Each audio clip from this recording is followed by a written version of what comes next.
Hello, everybody. Thank you for attending the current state of water stewardship practices, our webinar for this morning.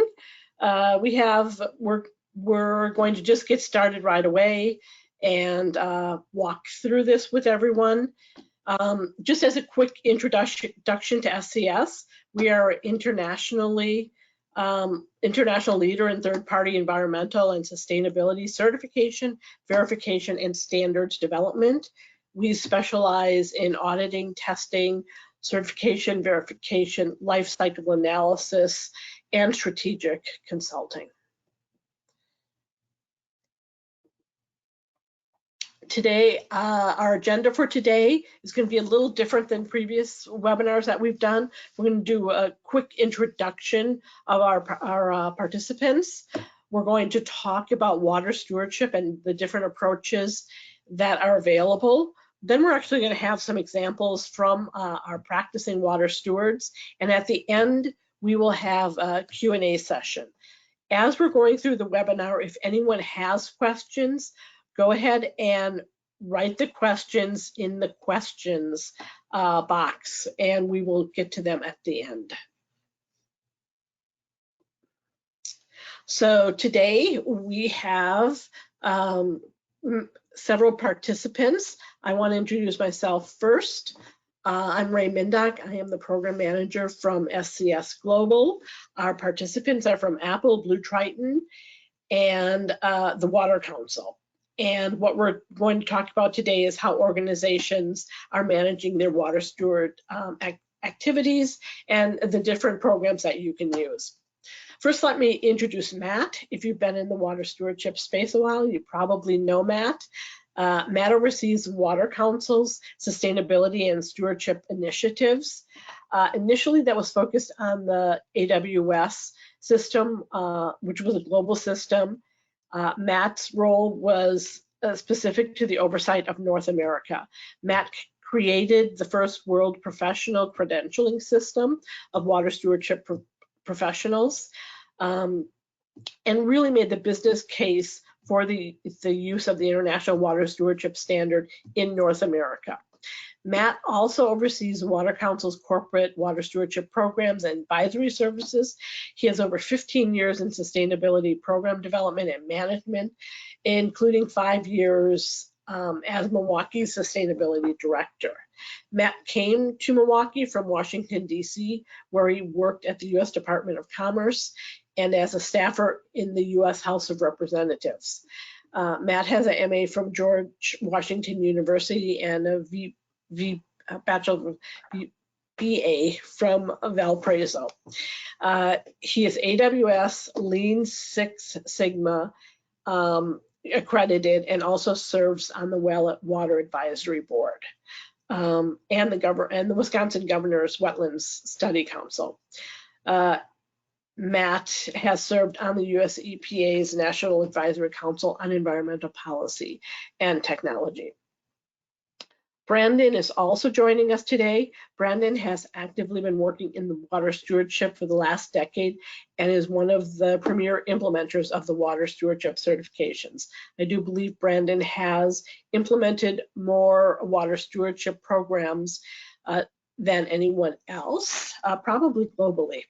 Brandon began his professional career as a consultant, and during that time, he began working for Nestle Waters North America. He was tasked with helping Nestle with implementing the AWS standard. He oversaw implementation at 15 sites and executed the first successful certification in North America. Since that time, Brandon has moved over to BlueTriton, formerly N.A. He's part of their sustainability team and was responsible for managing their North America water stewardship programs. When Nestle became BlueTriton Brands, Brandon stayed on board. Following the acquisition, he has transitioned to the natural resources team, where he is currently a natural resource manager. In addition to continuing to oversight the water stewardship validation program, he also oversees sustainability operations for the Carolinas. Brandon is a geologist, graduated from Missouri State University with his bachelor's degree in geology.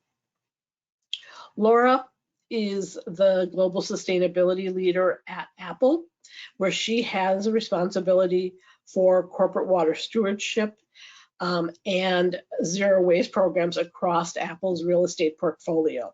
She joined Apple in 2014 as the global supply manager, covering renewable energy. Laura began her career on Wall Street, trading agricultural commodities, and has spent the last 20 years working in energy, water, and carbon markets. She holds a master's degree in resource economics from the Yale School of Environment and a bachelor's degree from Wesley College. So thank you all for joining us. And we are going to get started on what is water stewardship. If you've been in the water stewardship space, you understand that really water stewardship is the sustainable use of water achieved through stakeholder engagement that aligns with actions at the site, considering conditions in the water set. So there's three different parts of water stewardship. First of all, we talk about actions at the site. Stakeholder engagement is important, and looking at conditions not only at your site, but across your watershed. Stewardship actions can be enterprise level, site-based, or watershed focused. And we're going to look at each of these three options or engagements during this webinar. So right now I have a question. Let's get started with a question for the participants. And the question is, how are you implementing your water stewardship strategy currently? And let's start with Brandon. Brandon right now has focused on site and enterprise level engagement. Yeah, thanks, Ray. So, you know, as a company who at its core cares about the conservation of land and water resources, BlueTriton Brands is obviously committed to being a leader in water stewardship. This means we are committed to water management that is environmentally sustainable, helps ensure the well-being of people, and contributes to the long-term prosperity for the local communities in which we operate. BTB has a team of scientists, our natural resources managers, which I'm fortunate to be part of that group now, who are responsible for overseeing sustainable sourcing from 42 springs and conservation on over 20,000 acres of watershed area across North America. We employ a data-driven approach to ensure our operations have no negative environmental impact. And historically, as Ray mentioned, we have employed a site-specific water stewardship approach, including third-party certifications. However, we're excited to be embarking on our WAVE validation journey, which will encompass our entire enterprise. And so that's something I'll be sharing a little bit more on later. Perfect. Thanks, Brandon. Laura, can you tell us a little bit about your approach to water stewardship? We know you have been implementing site-specific programs, but you've also been focusing on watershed efforts. Yeah, absolutely. And thanks for having me today. So our approach to water stewardship is a value chain-wide approach that encompasses our supply chain, our facilities, and our customers. And we have a holistic strategy that addresses the complexity of water challenges in different locations. So we're not trying to do the same thing in the same locations, in all locations. So we recognize that. In terms of execution, we've taken a site-based approach, and we've used the Alliance for Water Stewardship framework to guide a lot of our work on our supply chain. We've got, I think, 17 suppliers now certified to that standard. And a little over a year ago, we certified our first data center to that standard in Prineville, which we'll talk about a little bit later. And now we've committed publicly to rolling that out across our remaining owned and operated data centers. So we've got 2 that we expect to be certified by the end of the year.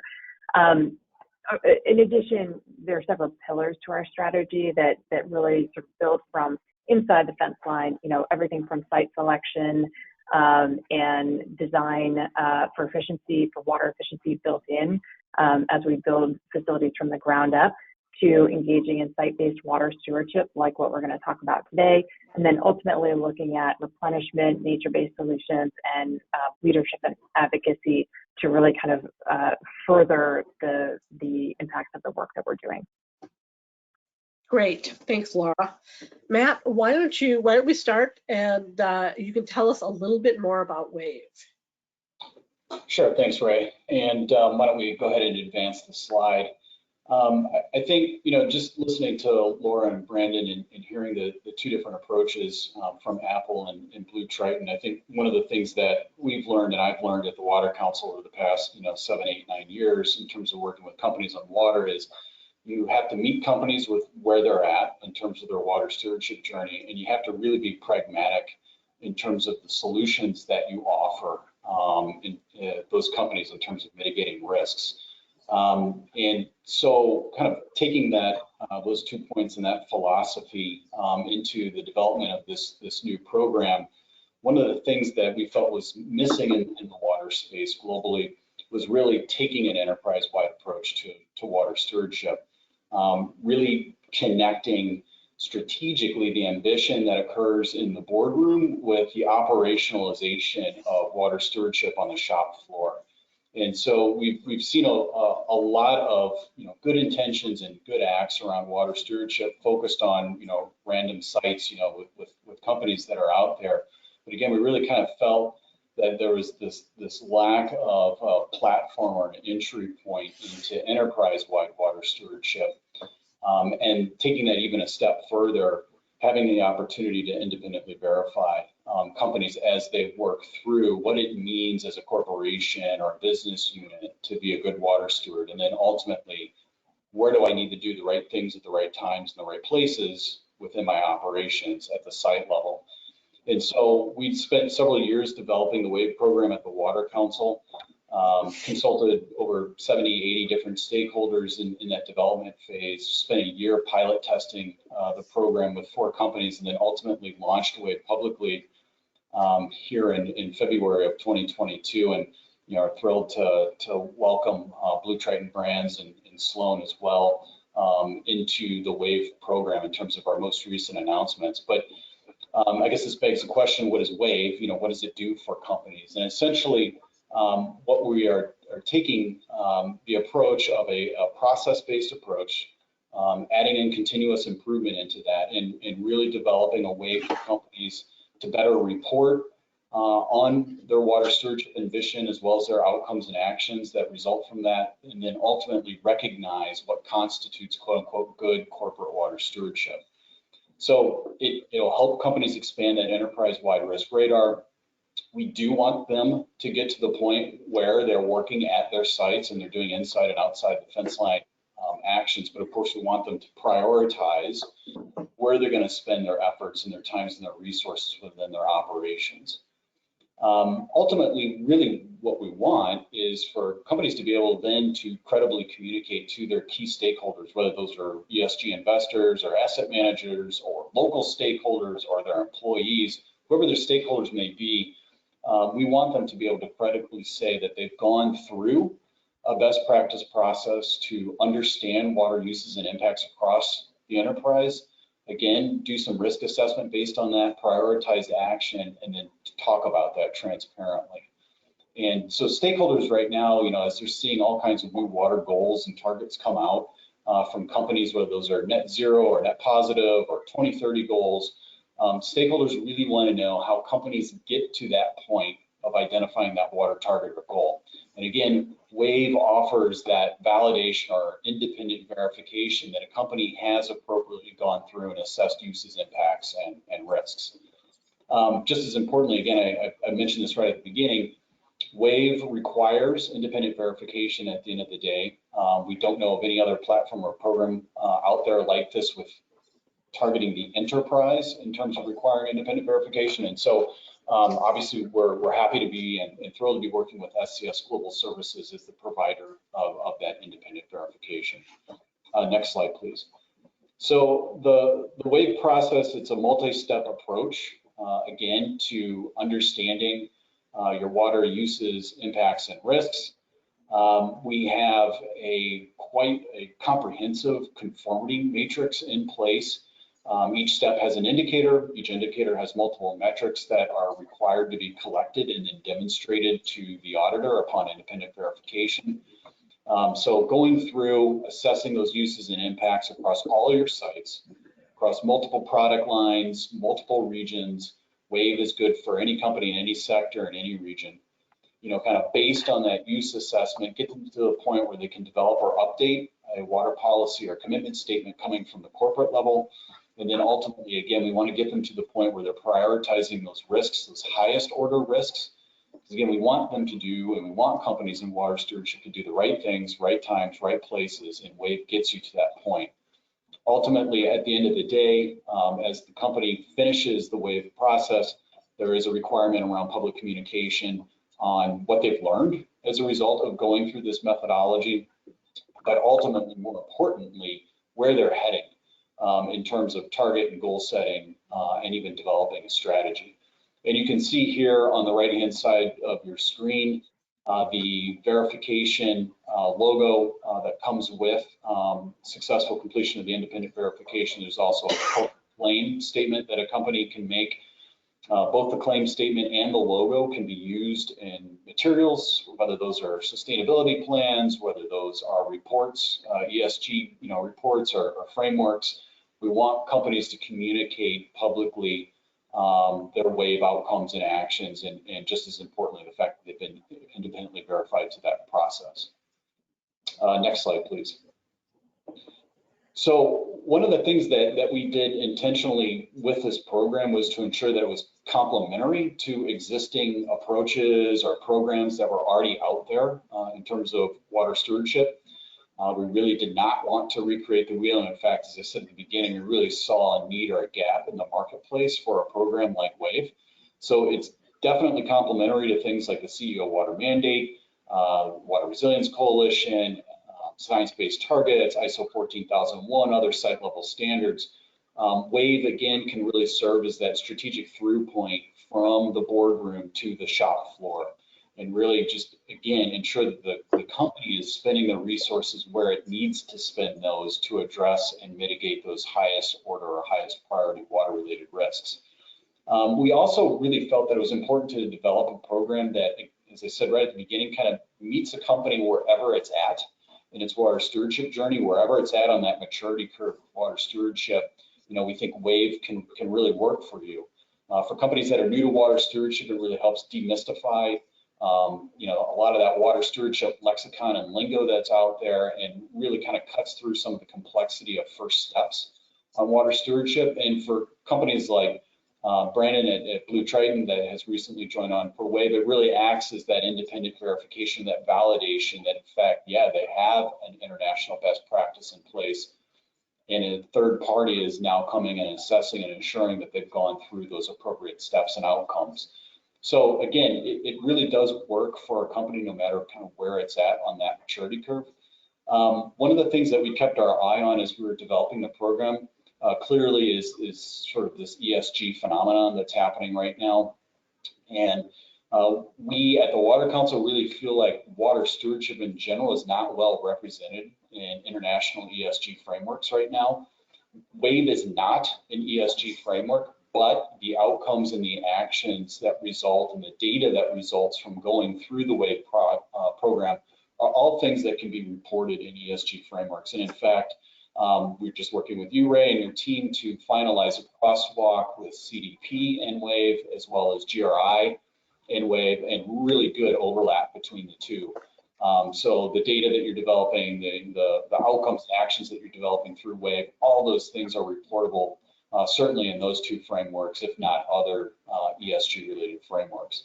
So I think kind of last but not least, before I turn it back over to you, Ray, and the other participants, is really, you know, WAVE is an opportunity for companies to really have confidence as they move forward and operationalize their water stewardship ambition. Again, that they have a fuller understanding of uses and impacts and associated risks. And again, they're making the right decisions and the right resourcing decisions to mitigate those risks in the right spots in their operations. And ultimately, they can communicate credibly and transparently on that through the claim and claim statement and the logo that come with independent verification for companies that do WIP. Great, thanks, Matt. Now we're going to hear from Brandon, who is going to talk a little bit about the water stewardship actions that BlueTriton has underway. Great, thanks, Ray. Yeah, so BlueTriton Brands is proud of our role as a guardian of natural resources and a provider of fresh water. We were excited to take advantage of the guidance provided by the Alliance for Water Stewardship International Water Stewardship Standard. It was the first globally applicable framework for major water users to understand their water use and impacts and to work collaboratively and transparently for sustainable water management within a catchment context. The standard is intended to drive social, environmental, and economic benefits. It achieves this by engaging sites in understanding and addressing shared water challenges, as well as identifying those site water risks and opportunities.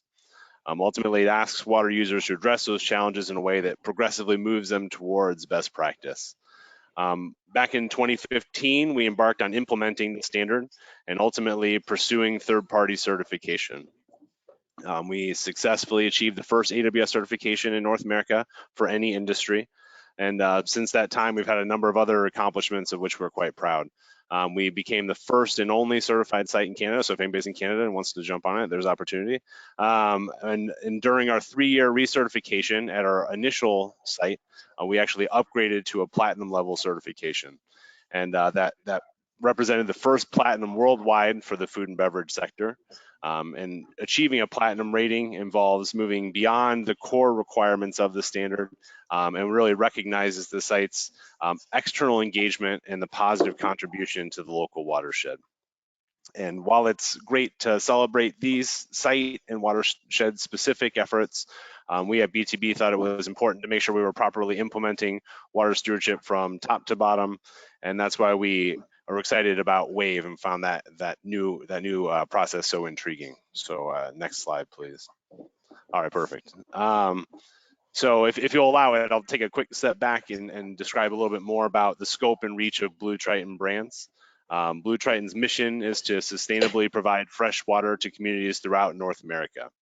Headquartered in Stamford, Connecticut, BTB has affiliates in the United States and Canada and employs about 6,600 associates.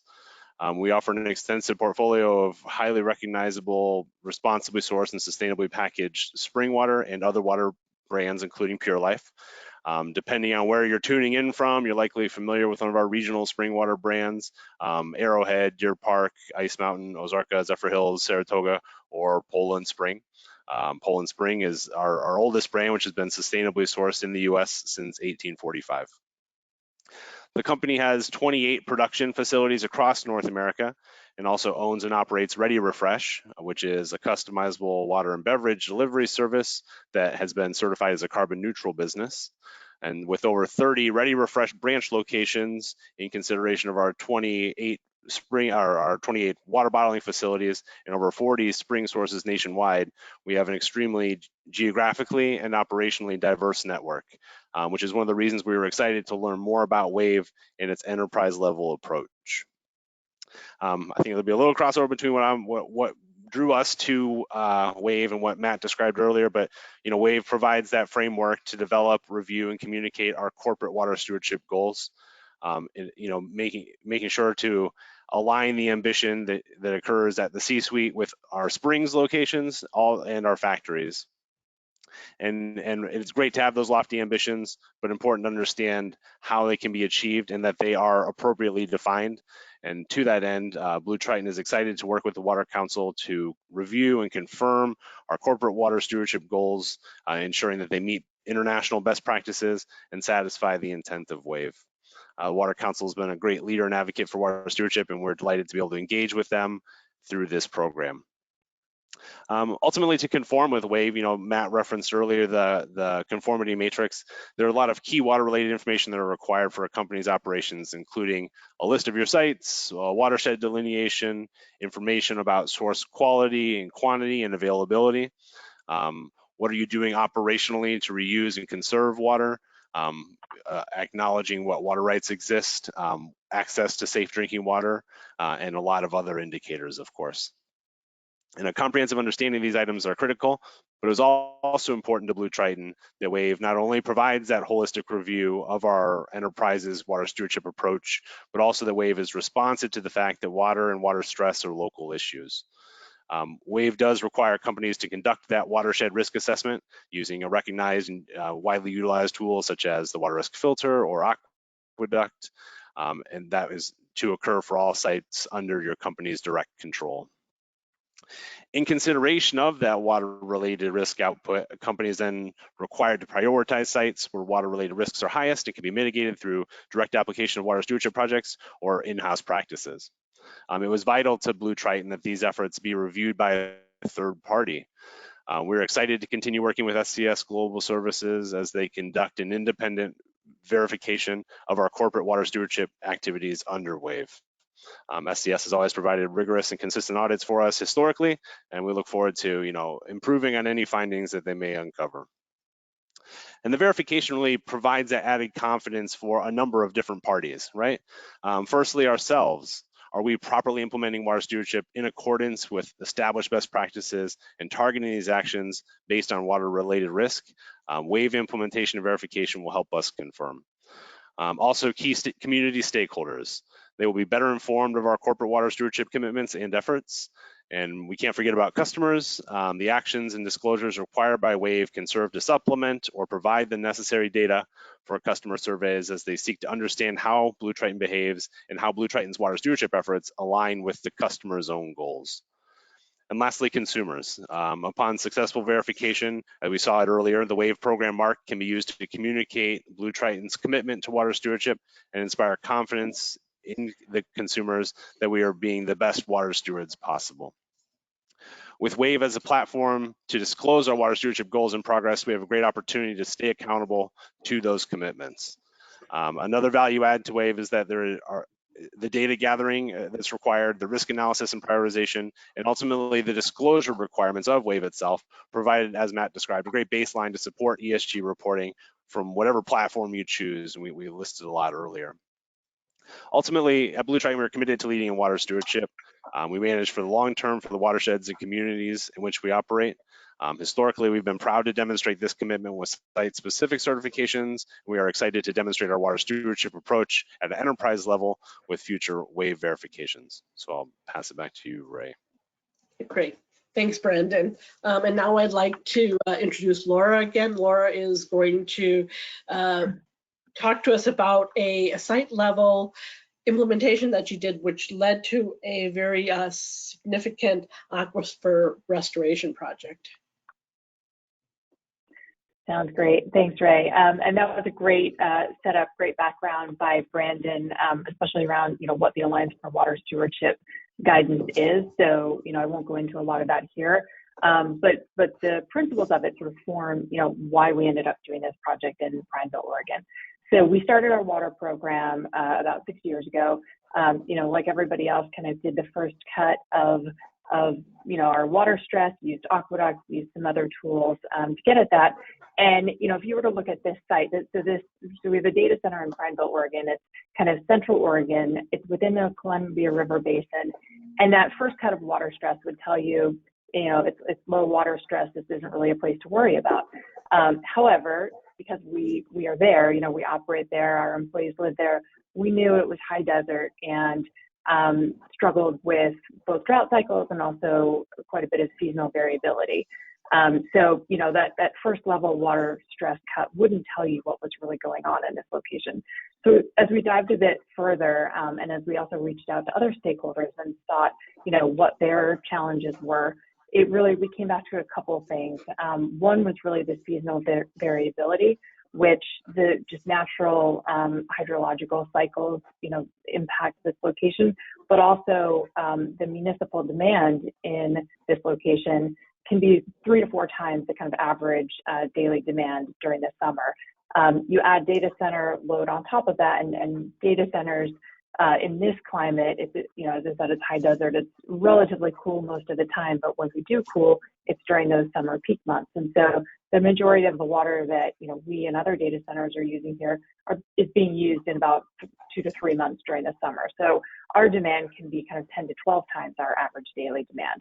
So there was a lot of stress on the sort of city's valley wells, on the overall system from which they were providing water to their residents, their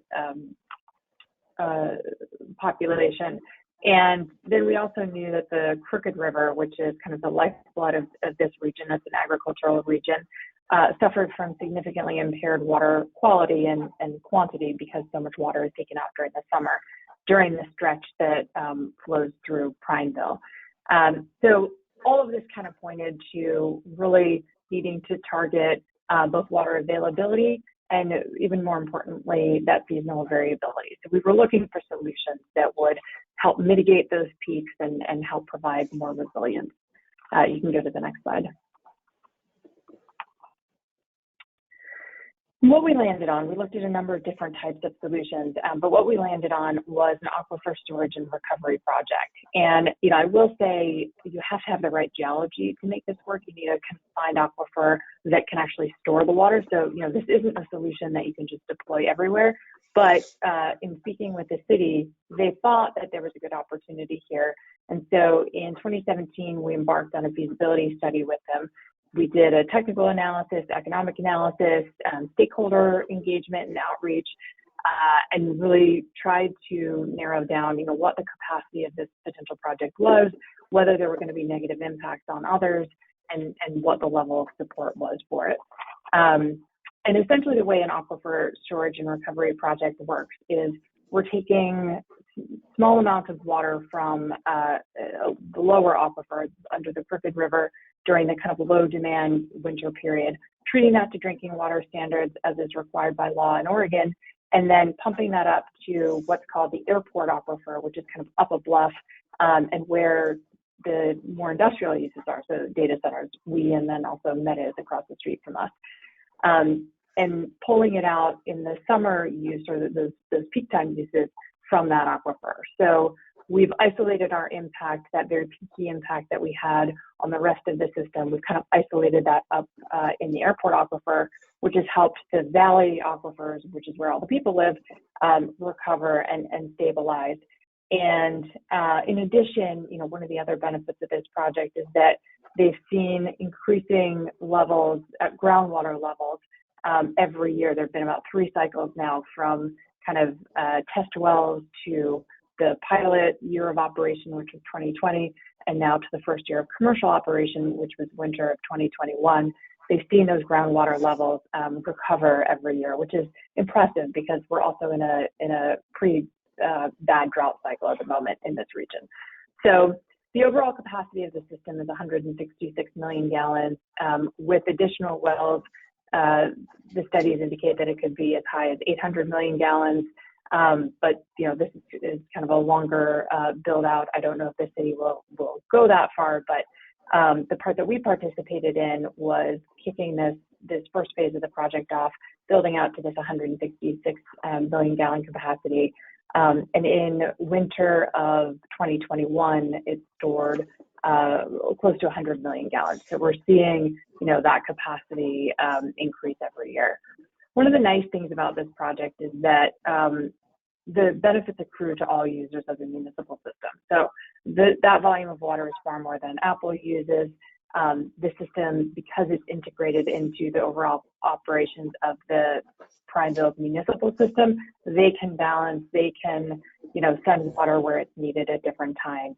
So it's not something that just kind of had a benefit to us or to Meta, who is also a participant in the project.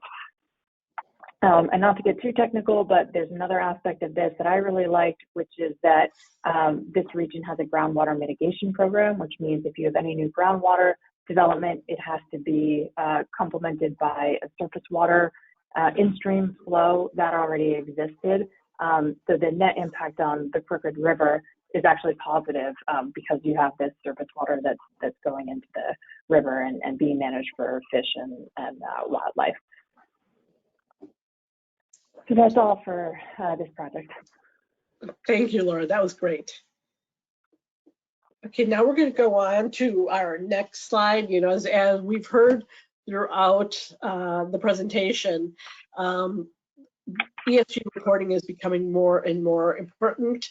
And And generally it's hard to find a water component to ESG reporting. I think that's what we're doing with WAVE. So I want to kind of at least talk to each one of you and find out really how the water stewardship actions that you've taken are contributing to your ESG reporting. And Laura, I'm gonna jump back to you. Yeah, sure. So we really view ESG reporting and all the various forms that it takes as supporting the water stewardship actions that we undertake. I think Apple in particular tends to err on the side of doing more and not necessarily, talking about it as much. So it's something that we continually work on improving. But we talk about our water stewardship actions in a number of different ways. So every year we release our annual environmental progress report that comes out around Earth Day. Typically, that's where we talk about kind of our overall water footprint, if you will, and our strategy and the actions that we've taken and projects that we have completed. We also, just I think a week or so ago, released an ESG report that is more of a distilled version of a lot of the data that goes into our environmental progress report, but that's kind of more aligned to CDP, SASB, GRI, TCFD, those types of reporting protocols. There's also some water stewardship reporting that we do in the CDP climate response that we take part in, and then various other non-financial reporting schemes that we're part of around the world. So that's primarily where we report this sort of work. Thank you, Laura. That was good. Now we're going to jump back to Brandon. And Brandon, can you help us understand how your water stewardship actions at BlueTriton are supporting your corporate ESG reporting? I can. As a newly independent company, BlueTriton is just embarking on a reporting journey, to be honest, right? Giving past reporting efforts that I have been a part of, I know that it's going to be helpful under the WAVE program that we're now participating in to gather these data at a corporate level. And Matt kind of talked about it earlier, but definitely one of the aspects that was particularly intriguing about WAVE was knowing that the Water Council had been intentional regarding the development of WAVE to ensure that it aligns and supports those ESG disclosures with a particular focus on, your ratings, right?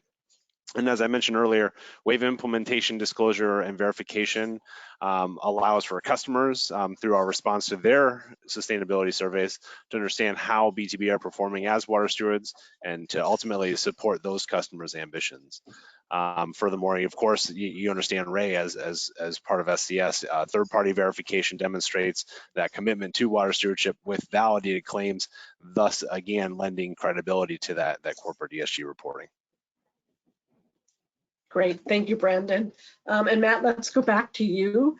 You're in the water stewardship space quite a bit. You've been here for a while, and you've looked at different programs. So what are you seeing with respect to water stewardship actions and how we're really incorporating them into ESG reporting? Yeah, so I think as we all know, we could spend like an hour, answering that question and talking about the different ESG frameworks. I think I'll answer your specific question, but I think the first thing I want to say is that don't let ESG reporting frameworks be the tail that wags the dog, right? I mean, ESG isn't your sustainability program. Your sustainability program as a company has to directly respond to the most material risks and issues, right? And then your outcomes and actions you can report through those ESG frameworks. So I think that's kind of the first thing, because we're having a lot of conversations with companies that are getting pressure, to start reporting for the first time, and they're confused.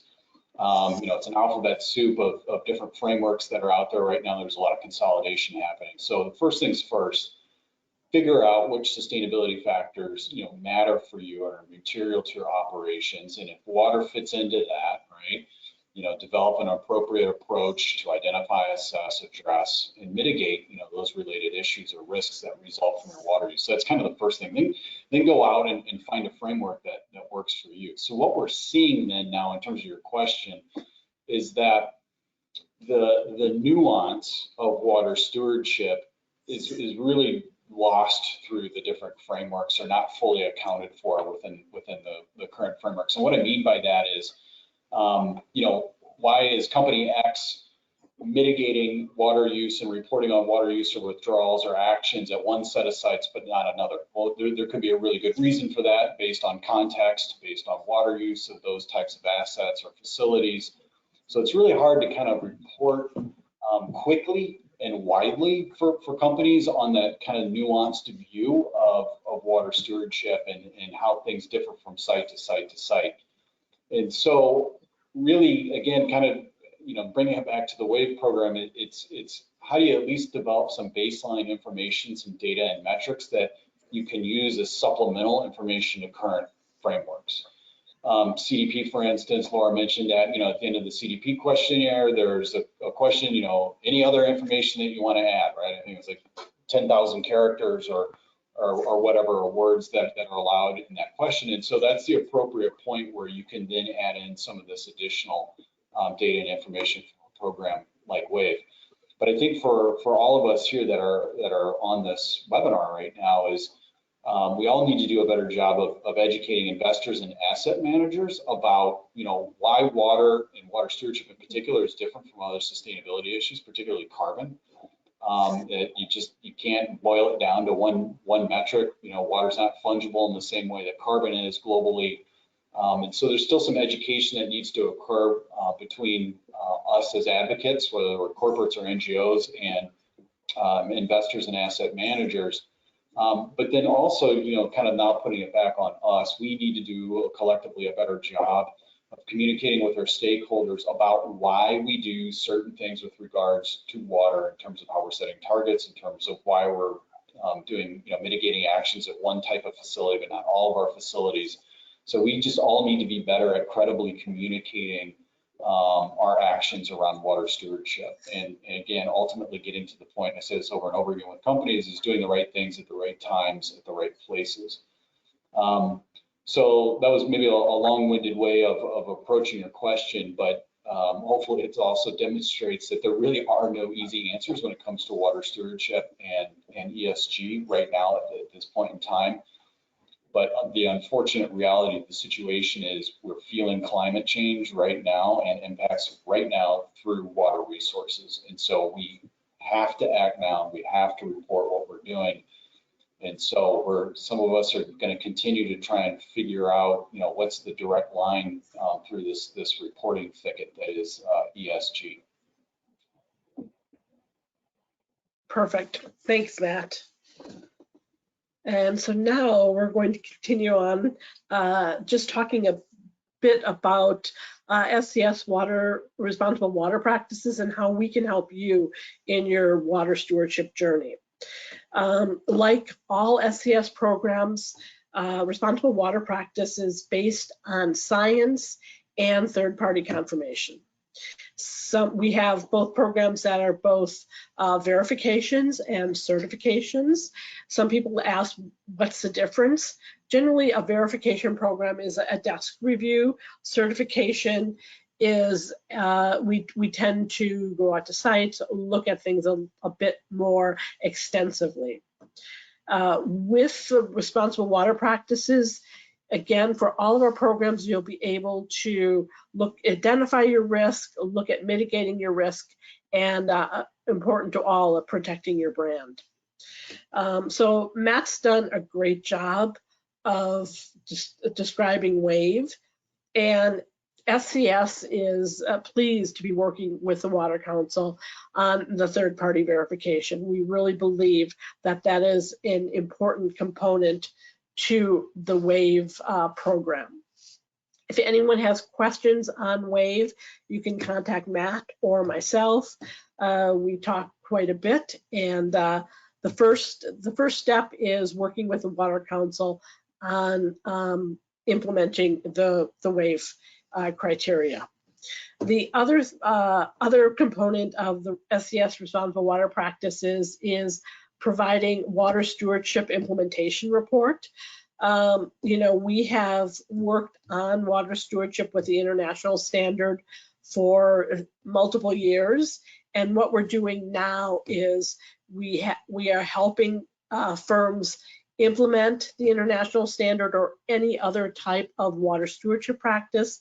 We establish modules for implementation, which are fixed price.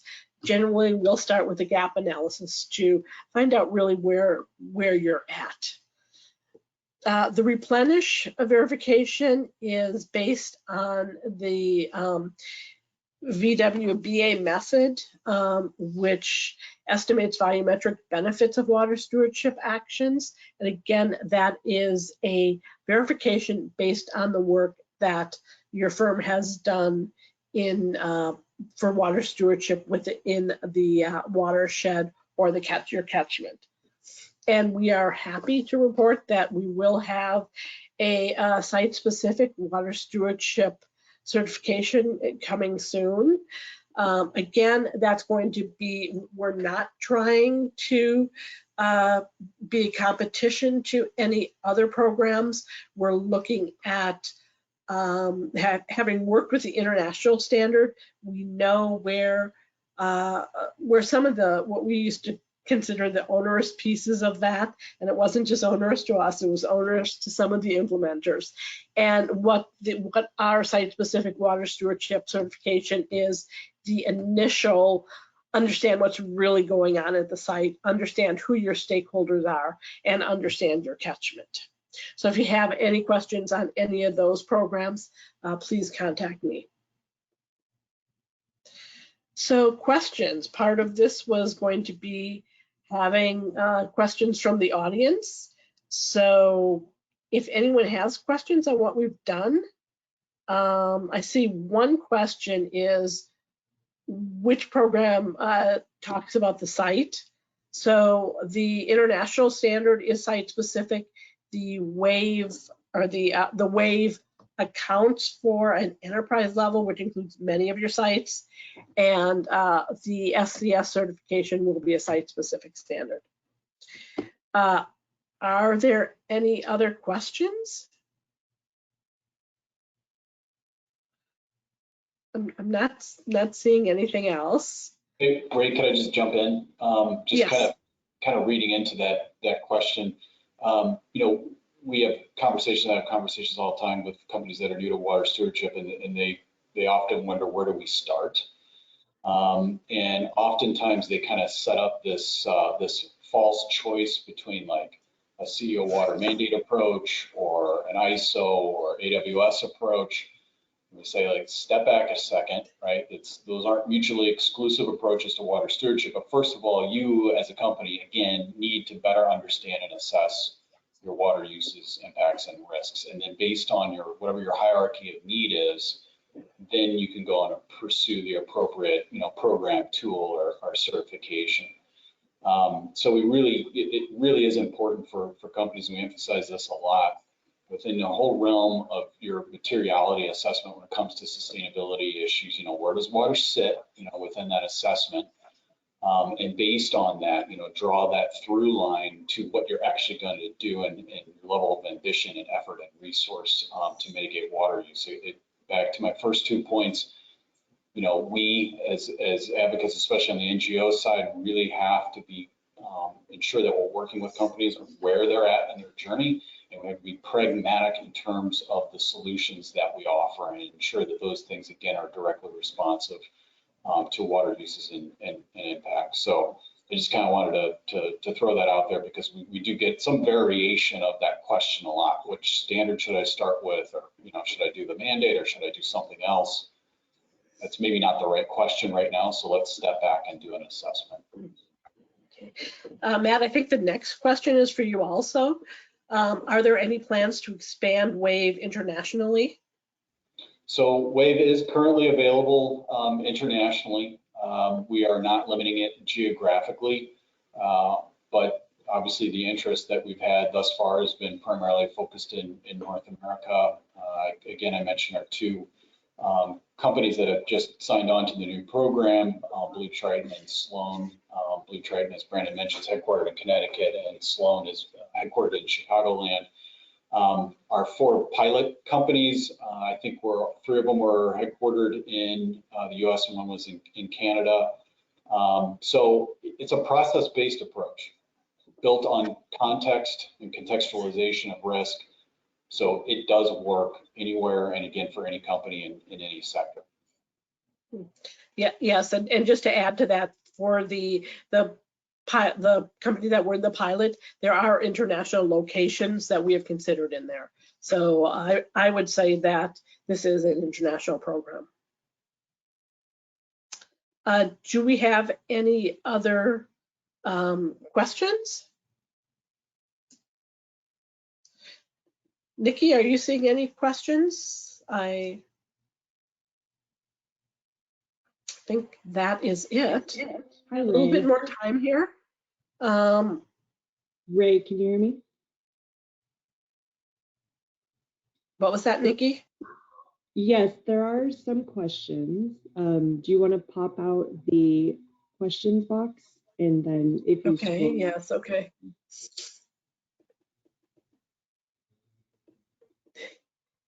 Okay, here's, oh good, thanks, Nikki.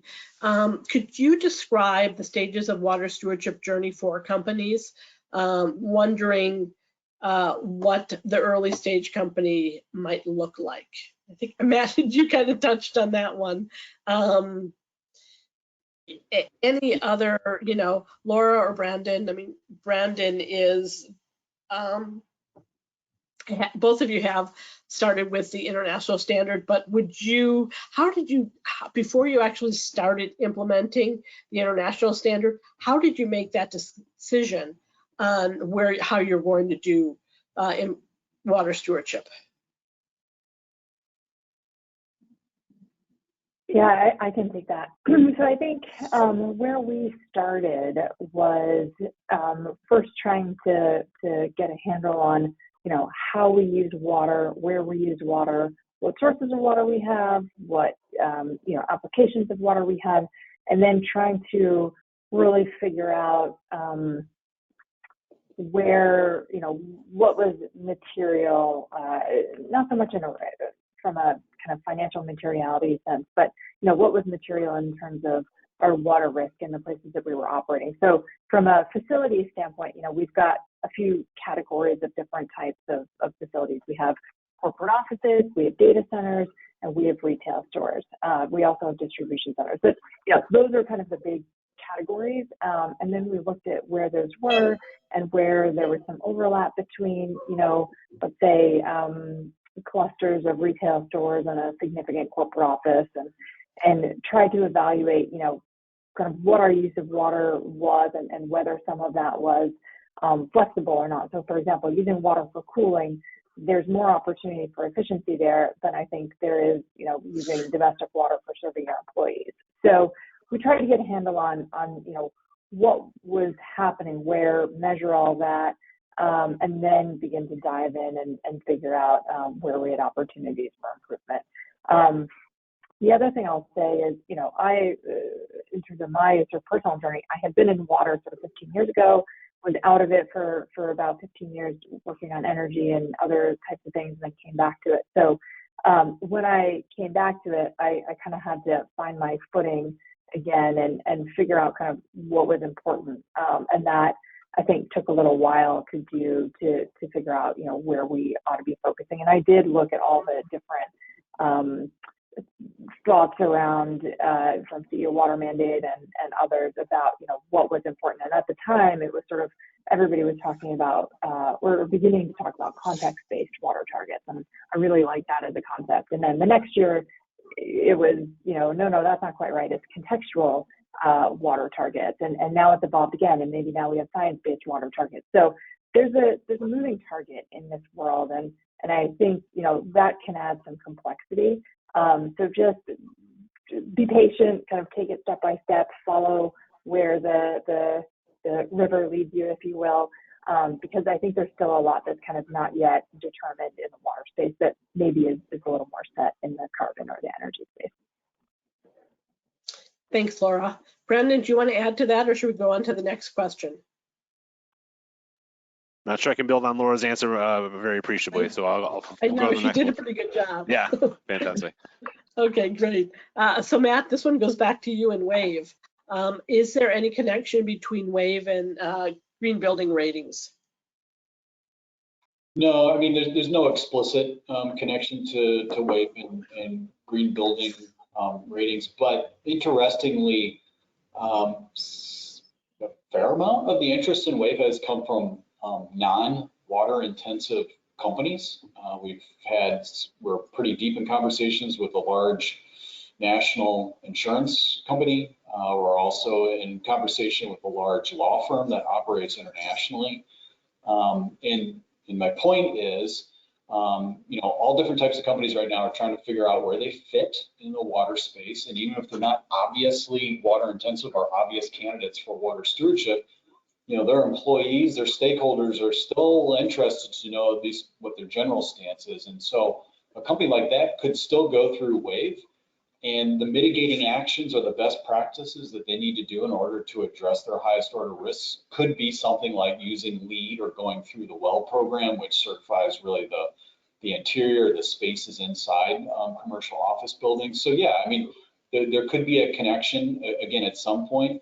But remember, we're not trying to prejudge where we're going to end up in terms of our water actions. We're going to go through the process first, and then let the level of intensity of water use, let that context drive then what we ultimately do. So yeah, I mean, I think the door is definitely open for connection in terms of actions that mitigate risk with building ratings. Okay, great. Thanks, Matt. So this one I'm going to throw to Brandon. What are the best resources to begin with mapping and assessing water risk or use at a company or at a site?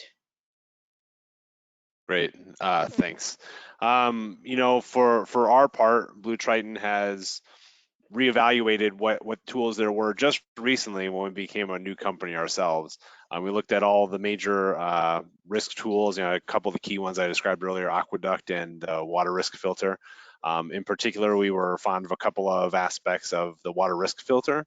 Both have, basin output, that value not necessarily being particularly affected by your business's actions, but a distinguishing factor for the water risk filter was the operational inputs and outputs.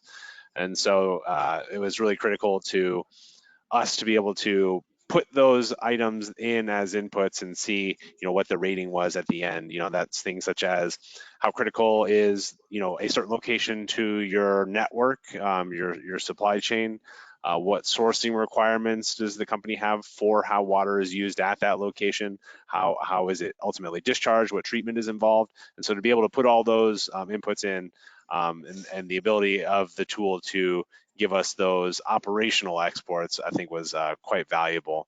And then of course, that also had the opportunity to look at, future projections, right? And so you can select anticipated scenarios regarding where we think we're going to go on, climate response, and you potentially selecting a pessimistic scenario if that was something you were considering. And ultimately, that helps you understand, are any of your sites kind of on the edge, if you will, going to fall into that high risk category in the future. And so, WAVE, again, of course, requires you to prioritize those high risk sites. So we'll be utilizing that water risk filter. And through that prioritization, you can really then focus your water stewardship efforts, whether that be dollars, hours, et cetera, appropriately. By focusing on those sites with the highest need, you can dive deep to engage with the stakeholders there, to uncover those shared water challenges, define those water stewardship actions, and then hopefully be able to implement solutions for the community. And then, of course, always look for that feedback, that continual improvement feedback. Great. There was an ancillary question about what is water risk. Is water risk defined by like the WRI, the aqueduct tools? Is that our similar definition? And Brendan, I think you answered that. The answer is yes, those are tools that are available to evaluate water risk. So we have 1 minute left, and here's a question that's posed for SCS, so I'm going to grab this one. And again, it's just a question about the difference between certification and verification. When I think about certification, I think about certification against a standard, a public standard that's out there. It's we do site visits, we do document review, we talk to stakeholders. Verification is based on a program or a paper that we use, and SCS, our standards group, will write the procedures on how we verify a program. For example, for WAVE, we've worked with Matt and developed the conformity matrix for WAVE. And it is, that's our time. So I want to thank everyone for joining us. If we did not have a chance to answer your questions, we'll reach out to you and get back to you. Again, you can contact either myself or Matt if you have questions about WAVE.